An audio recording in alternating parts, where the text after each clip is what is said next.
afternoon, colleagues. My name is Victoria Knight. I'm an Associate Professor in the Community and Criminal Justice Division at Montfort University, Leicester, UK.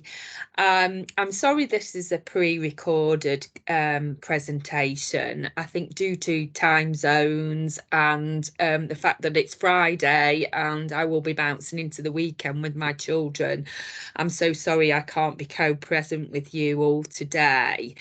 And I'd like to thank you, obviously, in advance for your interest in my presentation. What I'll do now is I will load up my presentation and walk you through my thoughts. All my research over the last few years has been focusing on the digital prison. So I'm interested in the experiences of technology in prison settings, particularly kind of the user end of things rather than technology focusing on things like security or punishment. But I'll say more about that as I go along. My background is sociology. I don't identify as a criminologist. I'm interested in the experiences of the prison environment, and I have a long trajectory of publishing in this field. So I'll just load up my presentation, so please do bear with me whilst I make this happen. And hopefully you'll be able to see it. I'd also like to thank the organisers for organising such an excellent suite of presentations today. So I will look forward to that. Okay, here we go. I just need to put you in the right mode so you can see me and the presentation. Here we go. Hello. Okay, this is a provocative presentation, and much of this work has emerged from a lot of work that I've done with others, people like Stephen van der Steen, people and other people's work, for example, B.B. Reisdorf, as well as other scholars in other fields as well. And it's emerged from empirical work that I've undertaken, and also sort of projects that I've looked at through my years of exploring the digital prison. So this conversation today is really a provocative one, and one that I would hope will bring kind of new ways of thinking about our prisons, but particularly with the digital evolution that we all see unfolding at the moment within our prisons. Okay, so I'd like us to think about, kindness as a concept and how that may or may not dovetail or blend with the ways in which we are developing our prisons moving forward. So a kindness ecosystem, is that possible? And I think what I've certainly learned by observing the digital evolution, I used to call it a revolution, but I've changed my mind about that terminology. I think it's an evolution, as we've seen in wider society, and how that's progressed. And for those of you that know a little bit about this, what we see globally is a slow uptick of digital entering our prison environments. There's also my email on here, and if you've got any questions or you want further clarification, please do reach out to me. I'd be really interested in your thoughts on what I have to say today. So I'm just going to walk you through some of my ideas. Thank you. Okay, I can't seem to get this to work. Here we go. Okay, digital kindness then. Okay, what you can see here is an array of, I suppose, technology that is available currently in many of our prisons across the globe.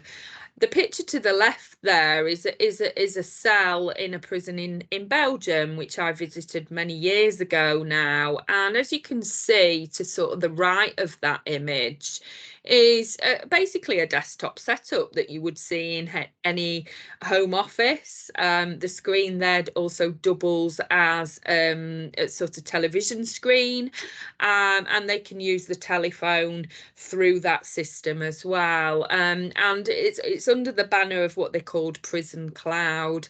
There you can see in the middle picture RoboGuard and obviously tablets that are becoming increasingly popular, obviously access to the telephone. And there at the bottom in the middle is this sort of kiosk system where people in prison can, you know, order their meals, book their visits, make appointments, use the sort of prison shop, for example. And there you see obviously the electronic tab. There's so much more that I could add to that, but I think my question is are these forms of technology kind, and can we, since we're at the beginning of this evolution, can we ensure that the technology that's provided in our prisons is kind? I was very inspired by some brilliant writers, Graham and White, who talked about innovation within criminal justice and the ethics of innovation. And if we are going to call technology a form of innovation, what are the ethical implications of that? And looking at what Graham and White did in their inquiry, looked at kind of, I suppose, 4 dimensions to innovation, or four types of innovation, and what are the ethics around that. Do we really want our technology or any forms of innovation or new ways of doing things? Do we just want that to ameliorate the status quo and do things, for example, in a digital sense, reduce the length that somebody has to wait for booking a visit or making a call, for example? Do we just want to reduce that but keep things going as they were sort of in the analog prison, let's say? Or are we just accommodating things, for example? So access to things like the prison shop where people in prison can buy sort of goods, for example. Are we accommodating that? And it's very similar to the sort of ameliorating. Or do we want to disrupt and bring about reform and new ways of thinking or new ways of doing things, and having the emphasis on, I would say, desistance rather than punishment, or even, you know, I'm not saying not rehabilitation, but let's be ambitious and work towards offering people in prison proper pathways to desistance? Or do we want to transform the prison? Some would say to abolish the prison. Can digital do that? So I'm being quite provocative here, but I'm really interested.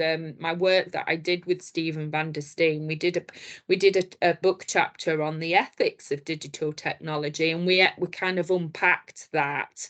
And so I was inspired by this sort of body of work around the ethics of that.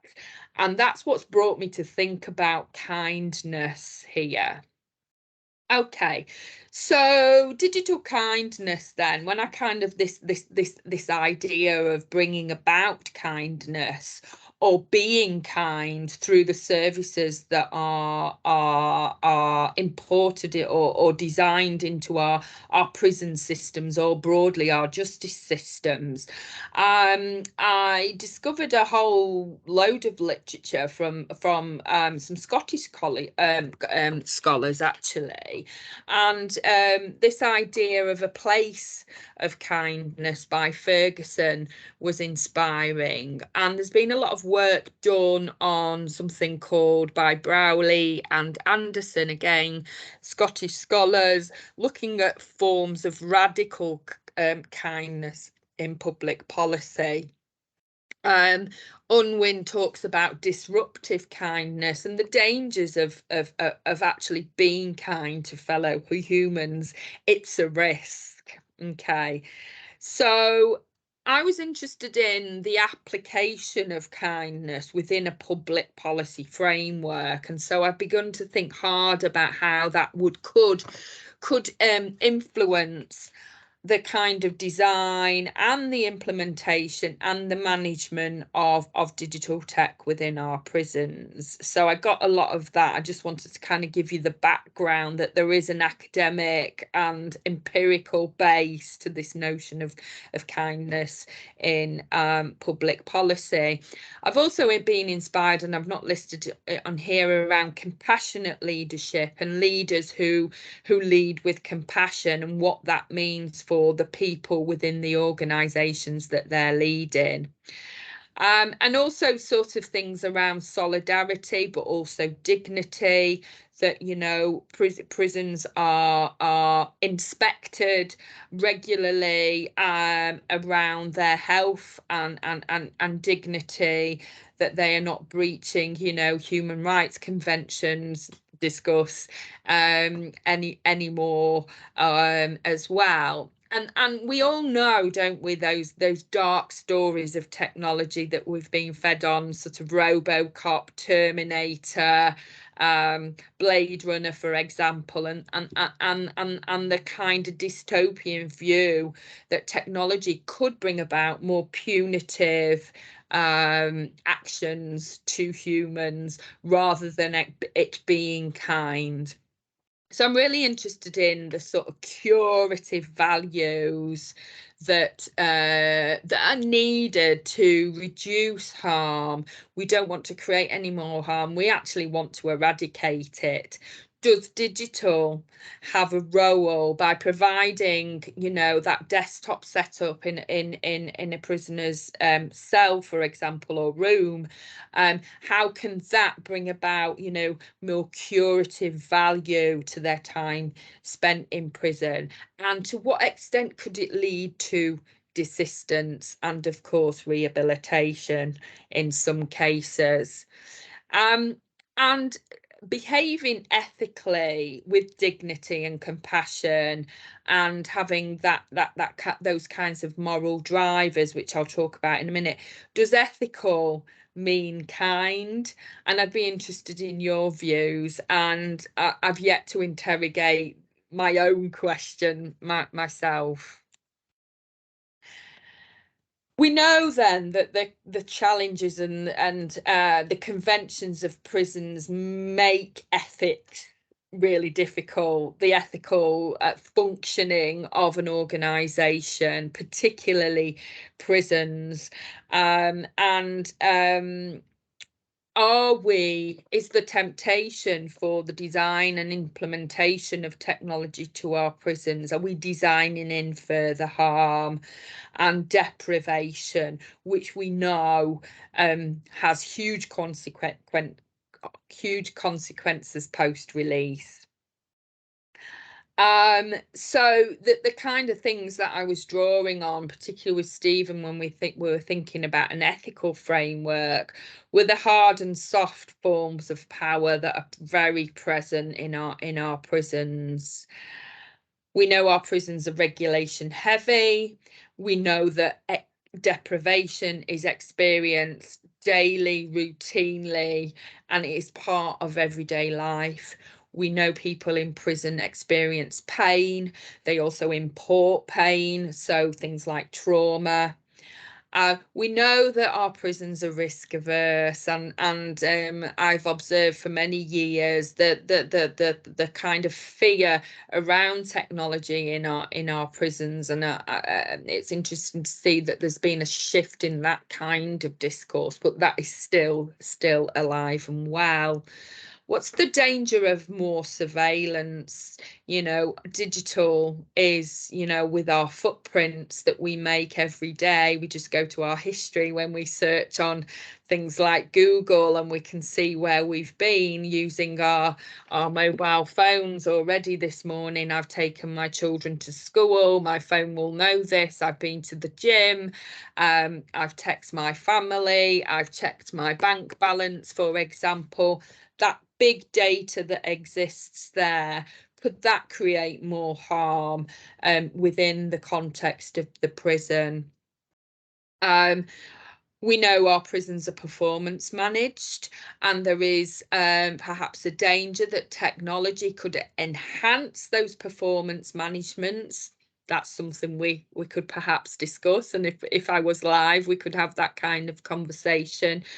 But also the function that digital has in performance management. For example, I've seen in some prisons where staff have mobile devices where they can record incidents, they can record important data about the state of their living conditions, well-being of prisoners, for example. But also, what's going to happen to the architecture? What does a digital prison of the future look like? And will that increase harm? The need for less open spaces if a prisoner has got all they need at their fingertips inside their cell? Will they be willing to come out of their cell? So all these kinds of debates are really interesting, I think, when we think about the prevalence of technology in our everyday lives for us that are living in open society. How does that translate? And I think it has some really curious and important ethical concerns around reform. And we all know those big debates about, for example, the use of data, the exploitation of data, the use of AI and robotics, for example. What role does that have to play within our prisons? So when Stephen and I reflected on an ethical framework for the digital prison and the preparation and delivery of digital services in our prisons, we were thinking about things like, well, where does ethics come from? Well, it comes from a moral framework. And we know that, some would argue that prisons are immoral places, that what we do to humans in that respect is immoral. So what we thought was, well, what is the basis of designing an ethical digital prison, or a prison with digital nestled into, the normal everyday life? Well, we want digital, that any design or development of digital should help people to prepare for release and resettlement back into the community. It's important that we provide our prisoners or people in prison with a normal everyday experience. We know normalization is important for that preparation into. And I've written about this before, about the digital jet lag that people experience when they go into prison, or for many that have not lived in open society, in a digital society. And in that sense are digital prisoners, but also that digital is alien. So by introducing digital, we're enhancing things like digital skills. There's lots of debate around the human rights of people in prison and their access to digital, particularly the internet, and access to knowledge, for example, education, and we know how difficult that is. I'm currently in communication with a social worker, and we were trying to get the person that is helping some publications from scholarly journals, and it's been quite difficult to sort of import that. If he had access, that if we could email him with attachments or links to that knowledge base, wouldn't that be wonderful to expand that person's mind, to be able for them to do their own research, for example? But we're kind of looking at the prison, aren't we, and how that contact with the outside world is heavily regulated and controlled. Stephen and I also talked about how harmful it is to deprive, and that if we are, for example, replacing real face-to-face visits with a video call, what's that going to do to loved ones, to family relationships? These are the kinds of things that we don't know. The replacement of a handwritten letter or card to an email transaction. So those changes have you know, deep emotive responses on those social agents. We also think that any kind of design and development should obviously reduce deprivation, in fact, eliminate it, but also to be restorative, you know, for someone to look after their own selves, to have access to communities, to recover from trauma, addiction, improve health chances, for example, whilst they spend time in prison. So these moral drivers then are really important when we're thinking about digital, and that what Stephen and I recommend is that these moral drivers are the driving stone, the fundamental building blocks for the introduction of digital, and I'd be interested in your thoughts on that. So then what we did is we developed these ethical principles, and I'm wondering whether or not kindness is an overarching theme to that, and what aspects of kindness. Is it important to be kind all of the time to people within organisations or settings? And just briefly, what we kind of modelled were obviously the legal aspects, so things around rights, for example, the idea to respect people's privacy, but also bring about transparency, so bringing about that balance. We know, you know, the big debates about big data. How does that play out, particularly when things are sense checked or checked? For example, handwritten letters, phone calls are monitored. What rights do people in prison have when we're engaging through digital forms of communication? I've already talked about normality and the importance of normality, and digital certainly has a role to play there. Stuff around equality and fairness, giving everybody the same access. Certainly, in my experience of looking at the digital evolution across all our prisons across the globe, you know, it's not fair and equal access to digital, even in one jurisdiction. I think for US listeners, I would call it a zip code or a postcode lottery in terms of where you end up, and whether or not that prison has provided digital opportunities, for example. But also fairness, access to justice, access to support and services, and again, that's not even or equal. Proportionality, this comes back to what I talked about in terms of big data and the routine collection of data. Well, who owns that data? What rights does the person in prison, or even, for example, the family member, if exchanges of emails, what is appropriate to collect? At what point should it be destroyed? Should we be collecting, you know, those big data details? How much do we collect? And I think, again, I'm being provocative to developers out there and also prison policy makers around how we collect that data and the ramifications that has on the individual. But also agency, and we're now living in an era of, you know, smart technology, and we've all kind of surreptitiously programmed our phones, haven't we, or our computers, to know what we like. So using my own agency, that I can get rid of certain things. What agencies do people in prison have? Well, and including staff as well, with respect to that, and creating their own individual experience of the digital world. So kindness in practice then, and I was inspired by Ferguson and Thurman here, and they've sort of listed, I think, some features of what kindness looks like in practice, and it's about having authentic conversations.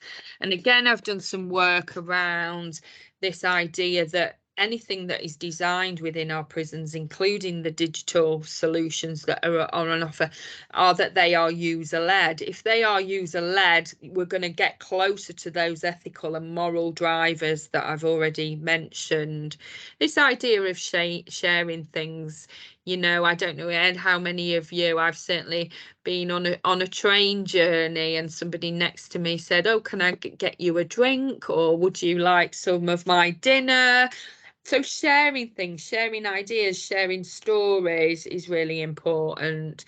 Activating and unlocking spaces, and creating, you know, opportunities or different spaces. Many, certainly the research I've done, certainly around when I did my study on in-cell television, that you know, that escapism through the screen, and creating new spaces, whether they're psychological or even emotive, and the sort of sensory responses to that as well, which is interesting.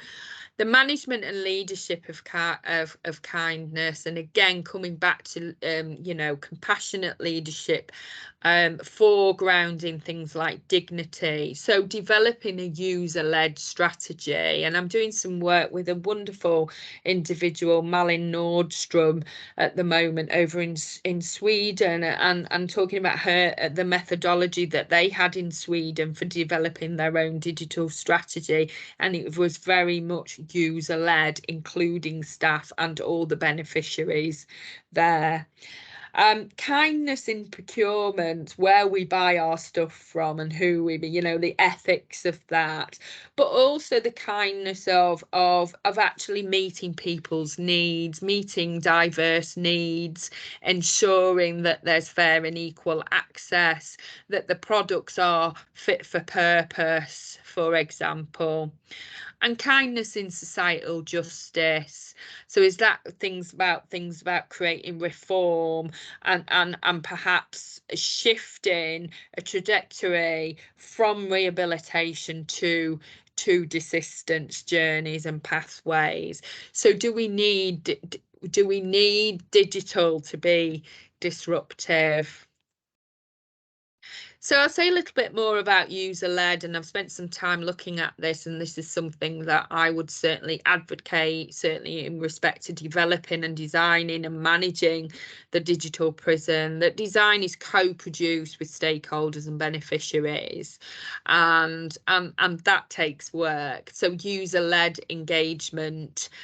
Traditionally, our prisons have, I would say historically, have kind of just implemented rules, and this is how we do things. So what I'm proposing is, I suppose, different approaches to leadership, and policy and practice development. So what are the needs? Do we know what people need?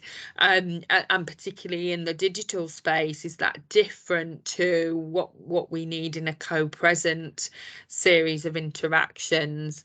Where do they need to get to? And I've talked about desistance and digital desistance, you know, and what digital can do to promote pathways for recovery, for example, recovery from trauma, recovery from bad health, recovery from fractured family relationships, for example. So what helps people to engage? And that takes leadership and coordination, but it is possible, and I have seen some wonderful examples of kind of co-producing materials for people in prison, but also victims of crime as well. So co-creating, you know, the resources and the guidance for people on those journeys, and that the digital space has wonderful opportunities for people to do that, creating content to support ongoing work.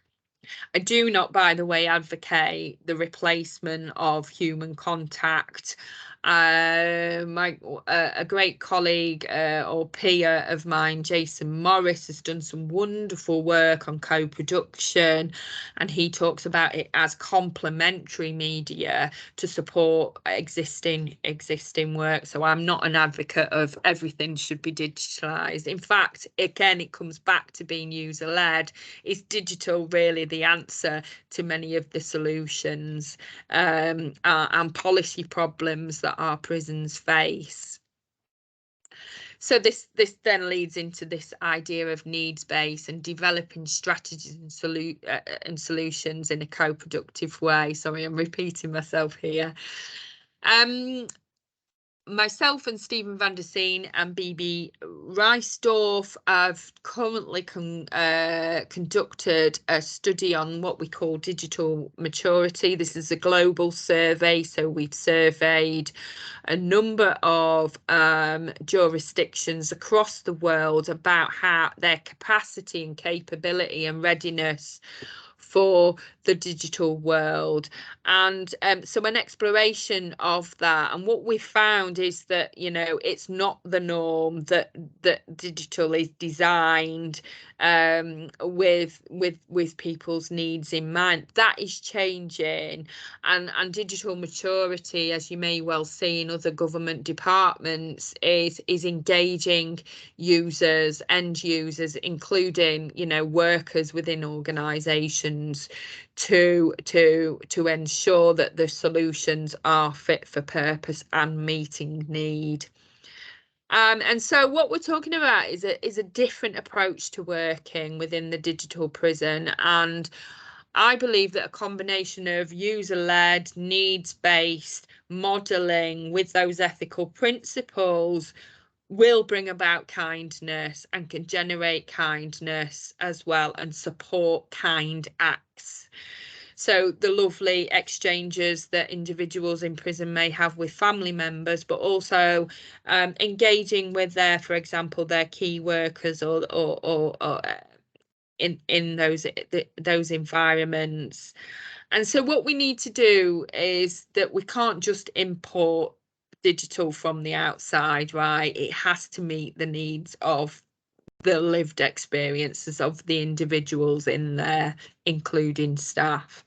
So understanding the context is really important, but there are similarities, but this focus on rehabilitation and assistance is key here, or we do enter the danger of, you know, the dystopian view of technology. We need to get that right, and I'm wondering how many services out there would embrace that. So moving beyond just business needs, do business needs actually incorporate those ethical principles in their work? And I've already provocatively suggested this idea of digital desistance. So then, do we need to be radical? Can we be radical? Because what we mean by radical kindness is that we're unobligated in many respects, and the infrastructure is that we get kindness in everywhere, that it's not just added in, oh, we've been kind, we've got a kindness agenda, that it's written into the discourses, the ethos, the policy, the legislation to reduce harm, to reduce recidivism. So there are social impacts, right? But also relational. If we have kindness in stitched into and embedded into the ways in which we think about our practice, or practice within prisons, is those relational, those interactions that we have with other humans. As I've mentioned, and when you read the literature on kindness, it's risky. We risk someone not respecting that kindness. We risk over trusting, if that's such a word. So I'd be interested in your views on this. But being able to, you know, own and promote certain narratives, particularly those with the lived experiences of both of all people within the prison and those that are affected by that. That, you know, the notion of mass incarceration, for example, and the impact that that's having on our society. Can we be contingent in promoting kindness? It can create certain atmospheres and animate, you know, a particular mood. You know, we just listen to music, or we see something beautiful on our screens, for example, a piece of art, a piece of music, a film, an exchange between fellow humans, and acts of kindness. And so this idea of being radical and bringing about reform, so reducing the use of imprisonment, is, you know, the ultimate aim. So I've talked about, you know, principles of agency, and I just want to labour this point that if we are talking about reform, we're talking about, you know, people who are agents, and giving people in prison a sense of agency. That, you know, there is lots of literature on the pains of incarceration, famously drafted many moons ago, over 60 years I think now, by Gresham Sykes, and this idea of limiting agency was part of the pains of incarceration. And can digital provide an opportunity to enhance agency and improve on that, and thus reduce that kind of pain? So things around accessibility, competence, affordability. There's lots of debate across the globe about the cost of digital, and those debates, who's paying for it, and how do we work out those pricing structures. I certainly know in the States there's lots of lobbying around the cost of video visits, for example. So we need to do some work around that. What are people in prison willing to pay? What is fair to pay? Who are we further punishing from limiting contact with our family when we know it's an important protective feature to family relationships and better resettlement outcomes? The implications of the digital divide, and we've certainly seen that with the global pandemic that we've all been through, and how that in itself has put a spotlight on poverty very vividly, and certainly around the digital divide, particularly, you know, when it comes to our children and those that could access technology and access and attempt to continue learning, for example. You know, prisons are communication or mass media poor environments, digitally poor environments. Do we need to raise those standards and lessen the gap? Bibi would argue, yes, read her work on digital rehabilitation, and quite powerfully, her and Bibi and Rijkaard, they talk very vividly about the elements of on the implications of digital poverty. So then, we're near at the end. We're nearly at the end. Sorry. Digital kindness. Then, is that possible? I think it is, but it requires work. It requires new working practices for our prisons, engaging with, you know, where do prisons as a business want to be? What do they want to achieve? Is it just about keeping the public safe and all those perceptions? Or do we want our prisons to work? Do we want to not rely on prisons as a form of punishment? Lots to discuss there and unpack. So I'm going to be provocative and end my session here today. Sorry that it's short, and again, sorry I'm not there. But I'd like you to think about things like technological design and development and implementation, and whether or not that the design process in itself and the development and implementation can be done kindly, but also generate opportunities for humans to be kind to each other. Can we agree on ultimate outcomes? Do we want recovery instead of pain? Or is it still important that prison is painful? I would argue not. But I can see that side of the debate, and I do not want to associate myself with that. But the reality is that being in prison is painful and continues to be painful. And the more we overuse our prisons, that pain's going to ramp up. Digital could exacerbate that pain. So what do we do to eliminate that pain, reduce that pain, and enable people to enter a space of recovery? Can digital provide hooks for change, opportunities to engage with important people, important services, important knowledge, take some control of their own lives? So what are those hooks to get on the journey of recovery, of desistance, engage with formal forms of rehabilitation much better? Can that be supported by digital? And in a sense, that could then bring about acts of kindness. So do we want to evoke citizenship? I would argue yes.